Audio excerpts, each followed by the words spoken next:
Please be advised that everything in my video is purely for entertainment purposes. These are purely my thoughts and opinions and are subjective. I must advise you to please do your own research.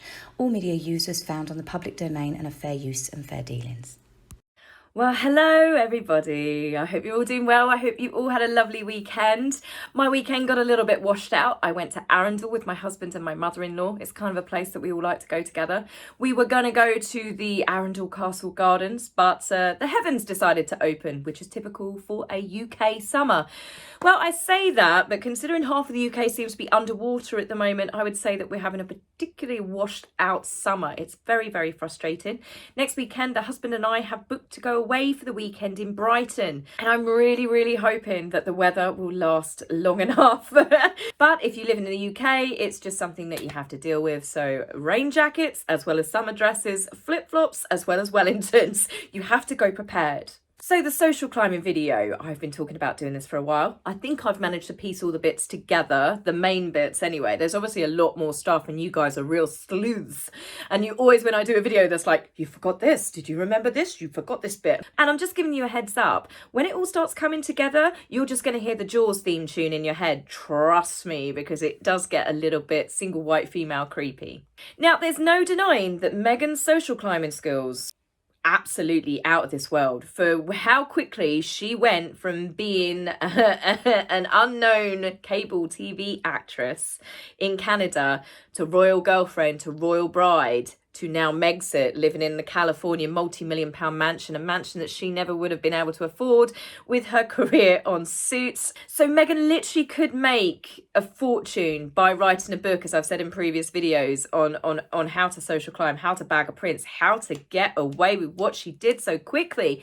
But that was it. It's the speed of which she executed her plan that I think allowed her to get away with the stealthiness of what she was up to. But I don't think she's going to get any further in the circle that she's now currently trying to worm her way into. And at a recent huge social event, she didn't even get an invite. I'm sure most of you know which particular event I mean, but I will come to that at the end of the video.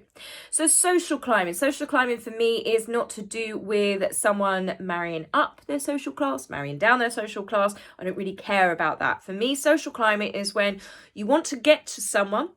It could be for a job. It could be that you just want to be friends with that person. Maybe that person has something that you want, like, you know, a husband or a wife. There are all these different aspects of where people can apply a set of particular skills, like Liam Neeson in Taken, to get to what they want. And they do it by snaking around, getting to know that person that has a connection to that person.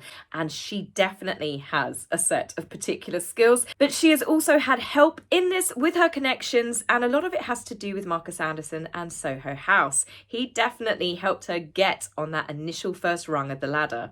In 2011, Toronto opened its Soho House. In between 2011 and 2014, Meghan Markle became firm friends with Marcus Anderson. In December 2014, there was an Art Basel lunch in Miami, and it was hosted by Soho Beach House. And Marcus made arrangements for Meghan to be sat next to his other friend, Misha Nunu. Marcus and Misha had been friends reportedly before he was actually friends with Meghan. Misha at this time is married to Alexander Jilks, who was also in attendance, as far as I am aware, who went to school with Harry and William. Misha herself is actually long-term friends of Eugenie and Beatrice, and I believe even Cressida. Given the fact that Eugenie and Cressida have been friends for a number of years, I'd imagine that they all knew each other really well.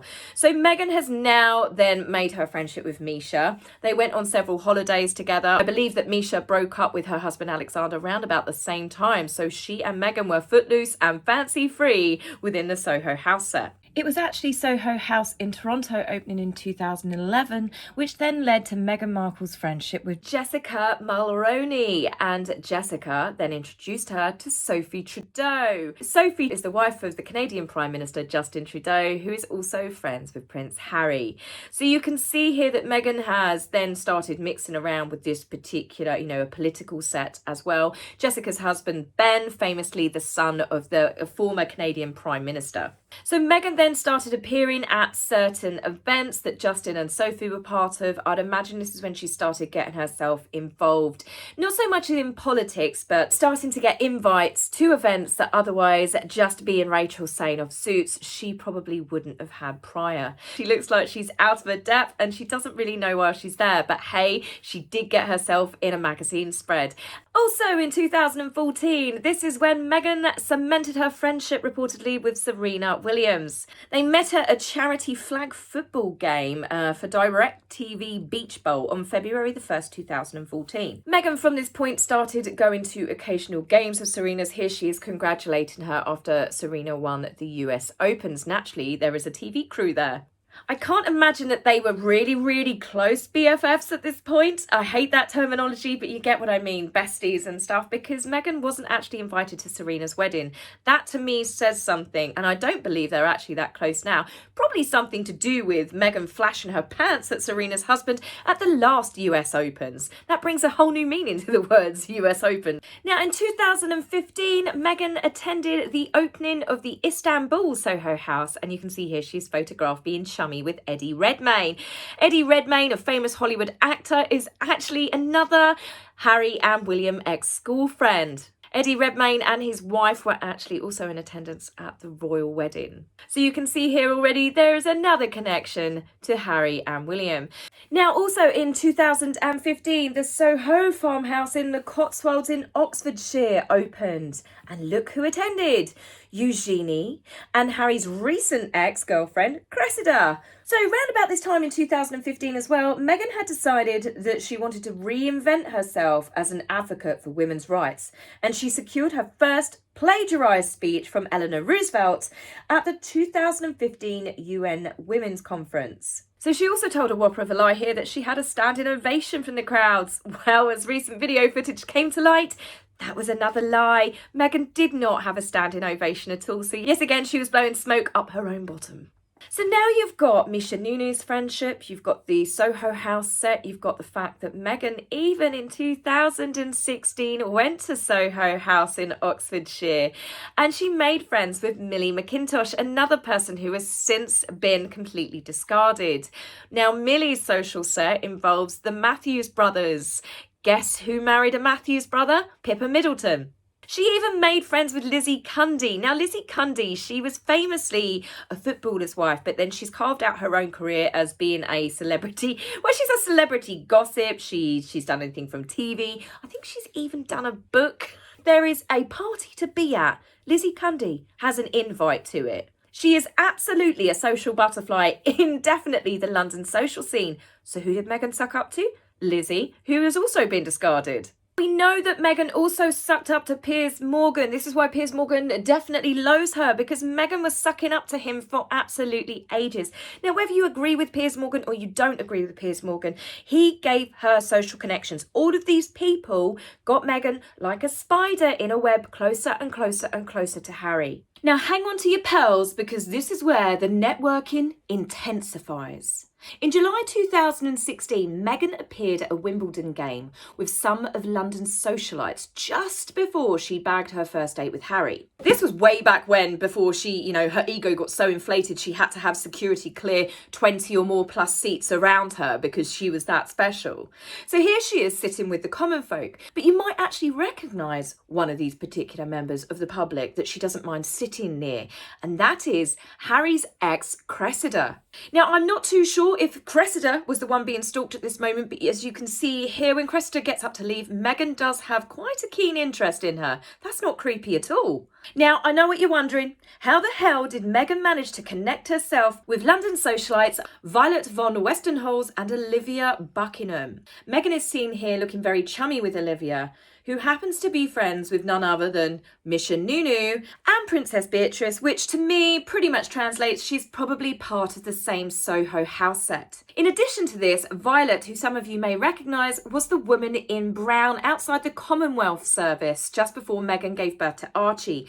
This mystery woman at the time had people theorising that she was Meghan's surrogate, but I hate to be the person that pops your balloons. Violet was actually pregnant with her own child at this point, who was born a couple of months after Archie. So Violet's connection to Meghan is slightly different. She actually works for Ralph Lauren as the public relations director. I don't know if she was director back then, but she was definitely working for the public relations side. And she was actually part of the team that dressed Rachel Zane on Suits. So clearly Meghan struck up a friendship, and lo and behold, Meghan is invited to the Polo Ralph Lauren VIP suite at Wimbledon, thus allowing her to mix with yet more of the London socialite scene, trying out her best Catherine look to boot.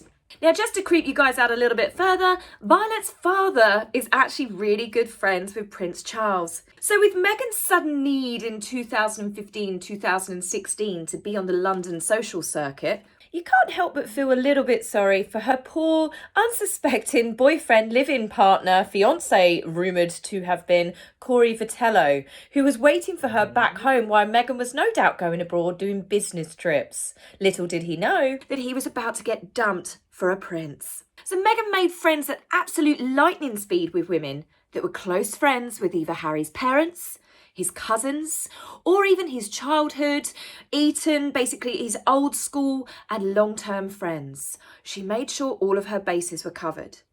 Now, from what I can see, and I have been looking, I cannot find any other pictures prior to Meghan bagging Harry of her friendship with any of these women. So the chances are Meghan knew exactly when Harry would be going to meet Justin Trudeau. She also knew when Harry would be at Soho House in Oxfordshire. She knew when Harry would be at any of the other Soho houses. If you think about it, she had Marcus Anderson. She was friends with Misha Nunu, who was friends with Eugenie. So if she wanted to track where Harry might be so she could accidentally pop up at any given time, she had the perfect connections. Now, this all happened within 2 years. Also, right before she met Harry, she had her profile, her Wikipedia profile, changed from a fashion model and a spokesmodel to an activist and humanitarian. Yeah, I know, literally got someone to update that just before she met Harry. But she didn't just do that just before she met Harry. She actually got herself working with World Vision as an ambassador, and she went to Rwanda. Now, bearing in mind that Harry has always had a soft spot for the African countries, Harry has spent a lot of time, and anyone that followed Harry always thought that he would end up living out there or being out there part-time. Harry seemed to belong, out of all the places that Harry's been. I know people say he belonged in the army, but I just thought him helping out those charities and being with the children out there and getting to know the people out there and the conservation, that to me was the happiest and the more kind of in tune that Harry has ever seemed to be. So what did Meghan do? She goes to Rwanda and she gets herself the perfect photo shoot. So when Harry starts Googling Meghan, he can see that she's a humanitarian, an activist, that she gave a speech just in time at the UN Women's, and then she's got all these wonderful photographs. Now, these sorts of photographs people get really angry about now because it's called like white saviour complex. You know, let's go hug some African poor children. That's exactly what Meghan did. But it's all right because Meghan's biracial. She used these children and this photo shoot. So she did 2 World Vision trips. That was it. She did it. She got the photo shoots. Shall I just say she had 2 photo shoots to help change her image. And then as soon as Harry basically said that he was interested, she ditched World Vision. Now, another thing that's come up as well was UN's Women. This is where she gave the speech and she apparently had the standing ovation. They were apparently the reason why she left the market in Fiji, because they were there and she didn't know that they'd be there. So why is she trying to avoid them? Maybe it's because they know that she told some whopping great big lies. These are hardly the actions of someone that is a true humanitarian or an activist. Have you seen Meghan doing anything like she did in Botswana with Harry, that she did in Rwanda, that she went to India and she's done ever since? No, we've got a very, very different Meghan now that she's bagged the prince and she's got the money and she's got the titles. There is not this down-to-earth activist that wants to help people and help poor people and help poverty in these countries at all, is there? No, you have got a diva sitting behind a desk in 5-inch stilettos with her prince of a husband playing with his balls outside. You couldn't get further from the image that she was trying to sell to the UK public, to the royal family and to Harry, to what she actually is now. So like a genuine game of snakes and ladders from 2014 to 2016, this is less than 2 years. Meghan went from being a cable TV actress who was literally being written out of a show. She was practically unknown by the world, to a royal girlfriend, to a royal wife, to Megxit, to now, like I said, she's living it up in this 16 bathroom, £11 million mansion that her career never in a million years would have ever bought her. Has she done this through long-term friends, through commitments to charitable endeavours, to hard-working ethics, to working her bottom off?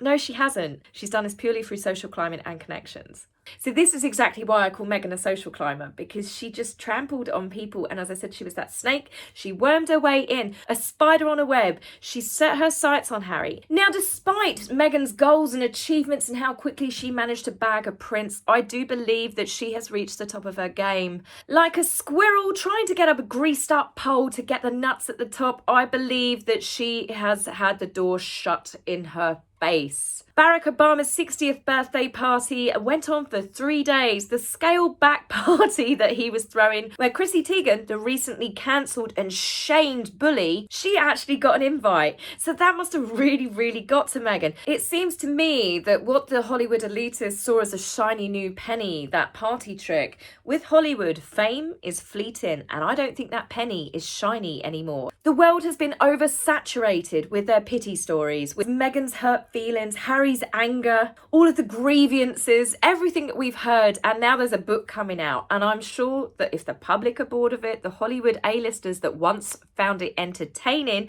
and look who we've got at our party, have now had enough of it themselves. Those types of people and circles of people value discretion, and Harry and Meghan have proved that they have made their millions recently of being anything but discreet, from Meghan's social climate to everything that they've aired publicly, all of the attacks that they have done on the monarchy over and over and over.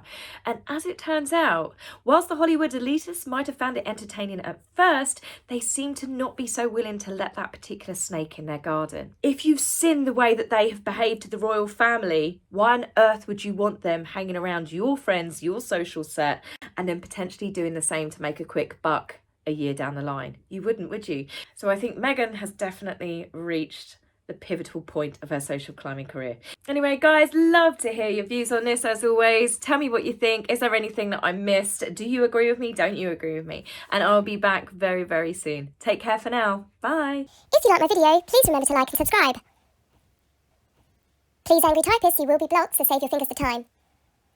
If you would like to buy me a coffee, please go to my About page and click the link. Love, Taz.